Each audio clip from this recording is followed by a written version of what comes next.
সূরা আল আনআম এর 9 নম্বর রুকু থেকে অনুবাদ শুরু হচ্ছে। আপনি বলে দিন, আমরা কি আল্লাহ ব্যতীত এমন বস্তুকে আহ্বান করব যে আমাদের উপকার করতে পারে না এবং ক্ষতিও করতে পারে না, এবং আমরা কি পশ্চাৎপদে ফিরে যাব? এরপরও যে আল্লাহ আমাদেরকে পথ প্রদর্শন করেছেন, ওই ব্যক্তির মতো যাকে শয়তানরা বনভূমিতে বিপদগামী করে দিয়েছে, সে উদ্ভ্রান্ত হয়ে ঘোরাফেরা করছে।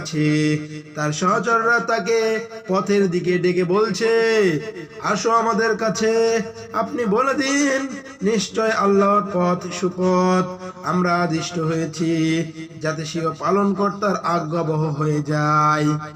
এবং তা এই যে নামাজ কায়েম করো এবং তাকে ভয় করো, তার সামনেই তোমরা একত্রিত হবে।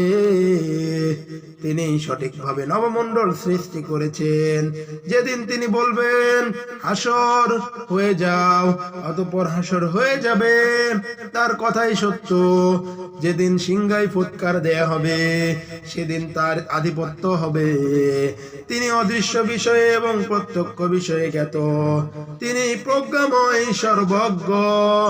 স্মরণ করো যখন ইব্রাহিম তার পিতা আদরকে বললেন, তুমি কি প্রতিমা সমূহকে উপাস্য মনে করো? আমি দেখতে পাচ্ছি যে তুমি ও তোমার সম্প্রদায় প্রকাশ্য পথভ্রষ্ট। আমি এইরূপ ভাবেই ইব্রাহিমকে নবমণ্ডল ও ভূমণ্ডলের আশ্চর্য বস্তু সমূহ দেখাতে লাগলাম, যাতে সে দৃঢ় বিশ্বাসী হয়ে যায়। অনন্তর যখন রজনীর অন্ধকার তার উপর সমাচ্ছন্ন হলো, তখন সে একটি তারকা দেখতে পেল এবং বলল, ইহাই হয়তো আমার প্রতিপালক। অতঃপর যখন তা অস্তমিত হলো, তখন সে বলল, আমি অস্তগামীদেরকে ভালোবাসি না। অতঃপর যখন চন্দ্রকে ঝলমল করতে দেখলো, তখন বলল, হয়তো ইহা আমার প্রতিপালক। অনন্তর যখন তা অদৃশ্য হয়ে গেল, তখন বলল, যদি আমার প্রতিপালক আমাকে পথ প্রদর্শন না করেন, তবে অবশ্যই আমি বিভ্রান্ত সম্প্রদায়ের অন্তর্ভুক্ত হয়ে যাব। অতঃপর যখন সূর্যকে চকচক করতে দেখলো, তখন বলল, এটি আমার পালনকর্তা, কেননা এটি বৃহত্তর। অতঃপর যখন তা ডুবে গেল, তখন বলল, হে আমার সম্প্রদায়, তোমরা যেই সব বিষয়কে শরীক করো, আমি ওই সব বিষয় থেকে মুক্ত।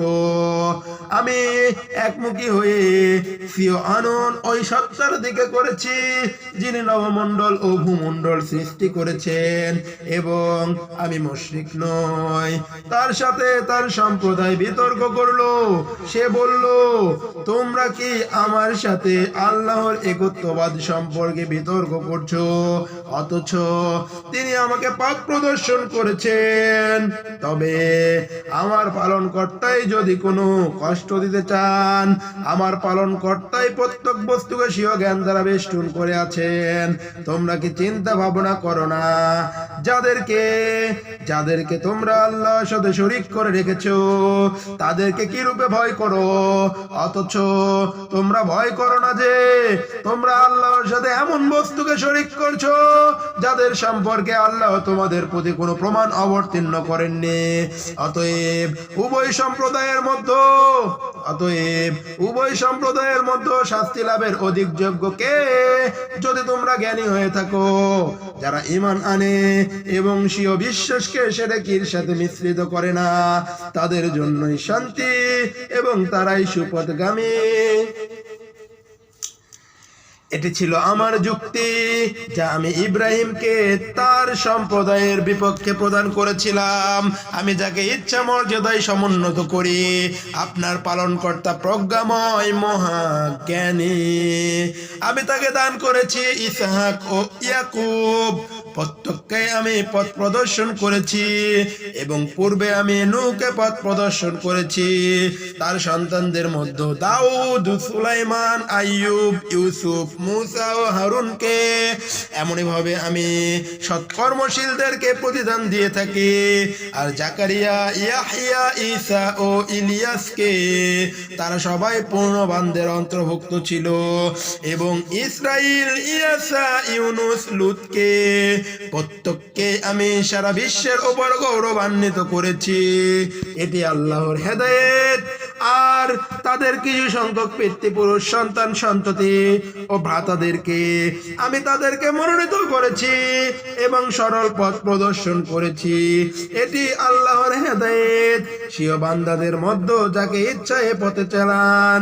যদি তারা শিরকি করত তবে তাদের কাজকর্ম তাদের জন্য ব্যর্থ হয়ে যেত। তাদেরকেই আমি গ্রন্থ, শরীয়ত ও নবুয়ত দান করেছি। অতএব যদি এরা আপনার নবুয়ত অস্বীকার করে তবে এর জন্য এমন সম্প্রদায় নির্দিষ্ট করেছি যারা এতে অবিশ্বাসী হবে না। এরা এমন ছিল যাদেরকে আল্লাহ পথ প্রদর্শন করেছিলেন। অতএব আপনি তাদের পথ অনুসরণ করুন। আপনি বলে দিন, আমি তোমাদের কাছে এর জন্য কোনো পারিশ্রমিক চাই না। এটি সারা বিশ্বের জন্য একটি উপদেশ মাত্র। তারা আল্লাহকে যথার্থ মূল্যায়ন করতে পারেনি। যখন তারা বলল আল্লাহ কোনো মানুষের প্রতি কোনো কিছু অবতীর্ণ করেননি, আপনি জিজ্ঞেস করুন ওই গ্রন্থ কে নাজিল করেছে যা মূসা নিয়ে এসেছিল, যা জ্যোতি বিশেষ এবং মানব মণ্ডলীর জন্য হেদায়েত স্বরূপ, যা তোমরা বিক্ষিপ্ত পত্রে রেখে লোকদের মধ্যে প্রকাশ করছো এবং বহুলাংশকে গোপন করছো। তোমাদেরকে এমন অনেক বিষয় শিক্ষা দেওয়া হয়েছে যা তোমরা এবং তোমাদের পূর্বপুরুষরা জানতে না। আপনি বলে দিন, আল্লাহ নাজিল করেছেন, অতঃপর তাদেরকে তাদের ক্রীড়ামূলক প্রবৃত্তিতে ব্যাপৃত থাকতে দিন। এ কোরআন এমন গ্রন্থ যা আমি অবতীর্ণ করেছি, বরকতময়, পূর্ববর্তী গ্রন্থের সত্যতা প্রমাণকারী, এবং যাতে আপনি মক্কাবাসী এবং তার পার্শ্ববর্তী লোকদেরকে ভয় প্রদর্শন করতে পারেন। যারা পরকালে বিশ্বাস স্থাপন করে তারা এর প্রতি বিশ্বাস স্থাপন করে এবং তারা স্বীয় নামাজ সংরক্ষণ করে। ওই ব্যক্তির চাইতে বড় জালিম কে হবে যে আল্লাহর প্রতি মিথ্যারোপ করে অথবা বলে আমার প্রতি ওহী অবতীর্ণ হয়েছে অথচ তার প্রতি কোনো ওহী আসেনি, এবং যে দাবি করে সে আমিও নাজিল করে দেখাচ্ছি যেমন আল্লাহ নাজিল করেছেন।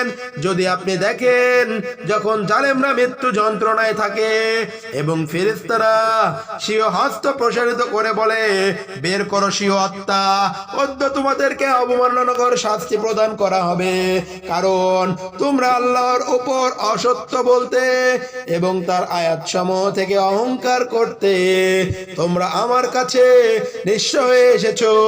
আমি প্রথমবার তোমাদেরকে সৃষ্টি করেছিলাম, আমি তোমাদেরকে যা দিয়েছিলাম তা পশ্চাতে রেখে এসেছো। আমি তো তোমাদের সাথে তোমাদের সুপারিশকারীদেরকে দেখতে পাচ্ছি না, যাদের সম্পর্কে তোমাদের দাবি ছিল যে তারা তোমাদের ব্যাপারে অংশীদার। বাস্তবিকই তোমরা পরস্পরের সম্পর্ক ছিন্ন হয়ে গেছে এবং তোমাদের দাবি উধাও হয়ে গেছে। নিশ্চয় আল্লাহই বীজ ও আটি থেকে অঙ্কুর সৃষ্টিকারী। তিনি জীবিতকে মৃত থেকে বের করেন এবং মৃত থেকে জীবিতকে বের করেন। তিনি আল্লাহ। অতঃপর তোমরা বিভ্রান্ত হচ্ছ কোথায়? তিনি প্রভাত রশ্মির উন্মেষক। তিনি রাত্রিকে আরামদায়ক করেছেন এবং চন্দ্র ও সূর্যকে হিসেবের জন্য রেখেছেন। এটি পরাক্রান্ত মহাবিজ্ঞানীর নির্ধারণ। তিনি তোমাদের জন্য নক্ষত্রপুঞ্জ সৃষ্টি করেছেন যাতে তোমরা স্থল ও জলের অন্ধকারে পথপ্রাপ্ত হও। নিশ্চয় যারা জ্ঞানী তাদের জন্য আমি নির্দেশনাবলী বিস্তারিত বর্ণনা করে দিয়েছি। তিনি তোমাদেরকে এক ব্যক্তি থেকে সৃষ্টি করেছেন অনন্তর। একটি হচ্ছে তোমাদের স্থায়ী ঠিকানা ও একটি হচ্ছে গচ্ছিত স্থল। নিশ্চয় আমি প্রমাণাদি বিস্তারিতভাবে বর্ণনা করে দিয়েছি তাদের জন্য যারা চিন্তা ভাবনা করে।